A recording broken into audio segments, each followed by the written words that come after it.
ఈరోజు ముఖ్యమంత్రి గారి యొక్క ఉపన్యాసం అంతా కూడా సుదీర్ఘంగా 3 గంటలు సాగినటువంటి తన యొక్క ఉపన్యాసంలో ప్రసంగంలో అసలు పసలేని యొక్క ప్రసంగం జరిగింది. ప్రసంగం అంతా కూడా విషం గక్కుతూ అత్యంత హీనంగా, సంస్కారహీనంగా, నిర్లజ్జగా, నిస్సిగ్గుగత వెకిలి మాటలతో మరి హేయంగా, హీనంగా, మరి దిగజారి దిక్కుమాలినటువంటి ఉపన్యాసంతో మరి తన మనసులో ఉన్నటువంటి విషయాన్ని మొత్తం మీద కక్కినాడు.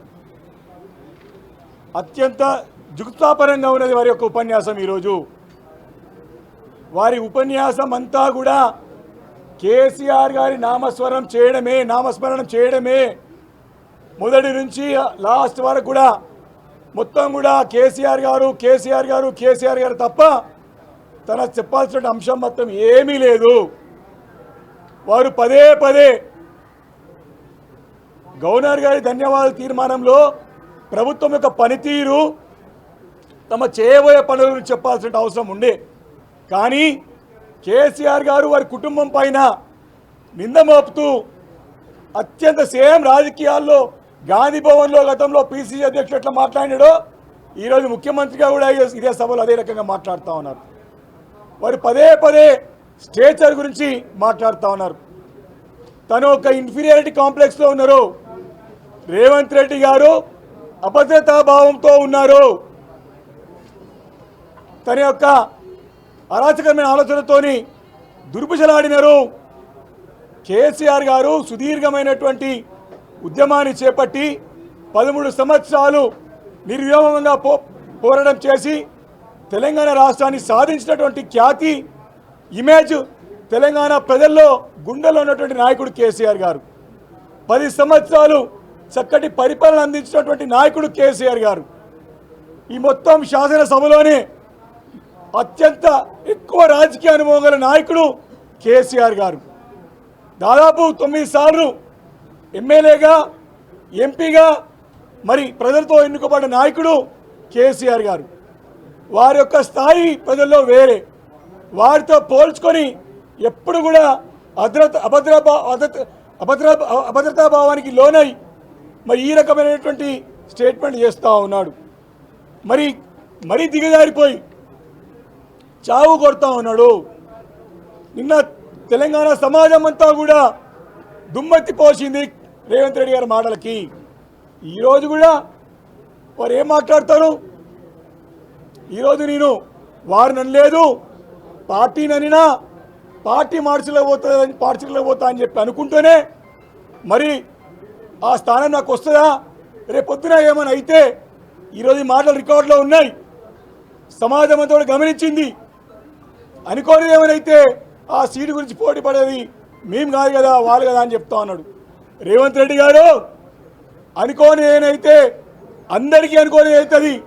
చెప్పలేము నీ ప్రభుత్వం ఉంటుందో ఊడిపోతుందో, నీ ప్రభుత్వం నిలబడదో. అనుకోరానిది ఎక్కడైనా ఏమైనా కావచ్చు, ఎప్పుడైనా కావచ్చు. అది గుర్తుపెట్టుకో అని చెప్పి మేము హెచ్చరిస్తూ ఉన్నాం రేవంత్ రెడ్డి గారిని. ఈ రకమైనటువంటి ఆలోచనలు, భావదారిద్ర్యం, భాష దారిద్ర్యం, ఇంతటువంటి నికృష్టమైనటువంటి ముఖ్యమంత్రిని ఈ దేశంలో బహుశా ఏ రాష్ట్రంలో చూడకపోవచ్చు. దురదృష్టం ఈరోజు ముఖ్యమంత్రి ప్రజలు చూడాల్సినటువంటి సందర్భం ఏర్పడదని చెప్పి మనం చేస్తూ ఉన్నాను. ఈరోజు వారు ఏదో జీతం ఇస్తున్నారంట. అరే బాబు, కేసీఆర్ లేకపోతే తెలంగాణ ఎక్కడిది? తెలంగాణ లేకపోతే నీ ముఖ్యమంత్రి ఎక్కడిది? ఒక్కసారి ఆలోచన చేయి. నువ్వు కేసీఆర్ లేని గురించి మాట్లాడుతావు, వారి స్థాయి గురించి మాట్లాడుతావు, వారి జీతం గురించి మాట్లాడుతావు. కేసీఆర్ పెట్టిన భిక్షనే ఈరోజు తెలంగాణ ముఖ్యమంత్రులకు 10 అని మాట మర్చిపోవద్దని చెప్పేసి నేను రేవంత్ రెడ్డిని హెచ్చరిస్తూ ఉన్నాను. ఈయన మాటలు ఎట్లున్నాయంటే ఒక సినిమా ఉన్నది, ప్రజలను హింసించే రాజు ఒక ఆయన ఉంటాడు, పులకేసి అని చెప్పి. సేమ్ ఆయన తీరాధీన పెట్టరాదు. 3 గంటలు సుదీర్ఘమైనటువంటి ప్రసంగంలో అరే 15 నెలలుగా అరే ప్రజలకు ఇచ్చిన హామీలు ఏ మేరకు నెరవేర్చాయని ప్రశ్నిస్తే సమాధానం చెప్పలేక ఈ రకంగా చావులు కోరుకుంటాం, మా చావులు మాటలు రాజకీయ ఉపన్యాసాలు ఇచ్చింది తప్ప ప్రజలకు అవసరమయ్యేటువంటి ఏ మాత్రం అంశాలు మాట్లాడలేదు. ఇంకేం మాట్లాడతాడు? గవర్నర్ ప్రసంగంలో సంబంధం లేని విషయాలు అనేక విషయాలు మాట్లాడినాడు. ఎవరో దుబాయ్లో కానీ చనిపోతే, ఇంకోటి చనిపోతే అది మా పార్టీ నాయకులకు ఆపాదిస్తాడు. అది ఇది గవర్నర్ ప్రసంగంలో ఉందా సబ్జెక్టు? పట్టు లేదు. ప్రజలందరూ కూడా నిన్ను నిలదీస్తున్నారు. రేవంత్ రెడ్డి గారికి ప్రభుత్వం పైన పట్టు లేదని చెప్పి గల్లీలో ఉన్నటువంటి గ్రామాల్లో ఉన్నటువంటి ప్రతి ఒక్క నుంచి ఈరోజు నగరం వరకు మాట్లాడుతూ ఉన్నారు. నిజంగా పట్టు లేదు, నాకు పట్టుంది అని చెప్పి మాట్లాడుతూ ఉన్నాడు. నిజంగానే నీకు పట్టుంటే, నిజంగా నీకు దమ్ముంటే 6 మంత్రులని 15 నెలల నుంచి కూడా ఎందుకు నువ్వు పెట్టుకోలేకపోతావు అని చెప్పేసి ఈరోజు ప్రశ్నిస్తూ ఉన్నాం. అప్పుల విషయంలో కూడా అన్ని పచ్చి అబద్ధాలే. అబద్ధాలు కాకుండా నేను ఢిల్లీ 300 సార్లు పోతా అంట. ఢిల్లీలో మకాం పెట్టిండు, వ్యాపారం పెట్టిండు, ఢిల్లీ చుట్టుపక్కల ఆస్తులు కొంటుండు, వ్యాపారాలు చేసుకుంటుండు. అందుకే ఈరోజు అఫీషియల్గా చెప్పేసిండు నేను ఇంకా రాబోయే రోజుల్లో 300 సార్లు ఢిల్లీకి పోతా. ఇప్పటికీ 40 సార్లు పోయిండు. కేంద్ర మంత్రులు చుట్టూ తిరిగిండు, ప్రధానమంత్రి చుట్టూ తిరిగిండు, రూపాయి వస్తలే అని చెప్తున్నాడు. ప్రధానమంత్రిని ఎదుర్కోలేక ఇక్కడ కేంద్ర మంత్రి కిషన్ రెడ్డి అడ్డుకుంటుండని చెప్తున్నాడు. ఇది ఆయన చాదగాంతనం. ఇక్కడనేమో ప్రధానమంత్రి మంచోడు, పెద్దన్న అంటున్నాడు, కానీ రూపాయి వేయలేకపోయింది. ఇప్పటివరకు సమాధానం చెప్పలేకపోయిండు. ఈరోజు చాలా క్లియర్గా బీజేపీ కాంగ్రెస్ యొక్క అనుబంధం బయటపడ్డది. బీజేపీ ఎమ్మెల్యేనే పేపర్ స్టేట్మెంట్, ఓపెన్ స్టేట్మెంట్ ఇచ్చిండు.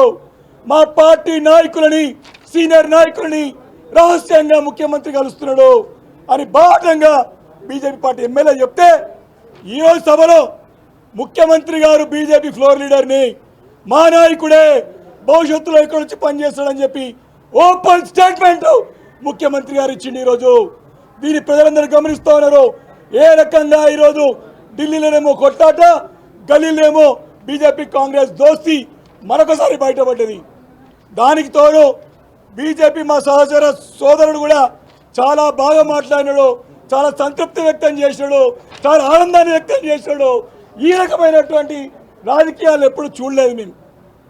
వాస్తవానికి కాంగ్రెస్ బీజేపీకి ఉన్నటువంటి సైద్ధాంతిక విభేదాలు ఎన్నో ఉన్నాయి, కానీ ఇక్కడ తెలంగాణ అసెంబ్లీలో ఈరోజు ఓపెన్గా బయటపడ్డ సంగతి చూస్తూ ఉన్నాం.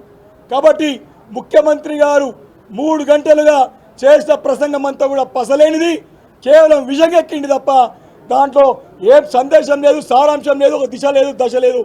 ప్రజలందరూ కూడా పక్కదో పట్టించే ప్రయత్నం చేసిందని చెప్పి ఈ సందర్భంగా మనవి చేస్తా ఉన్నాను.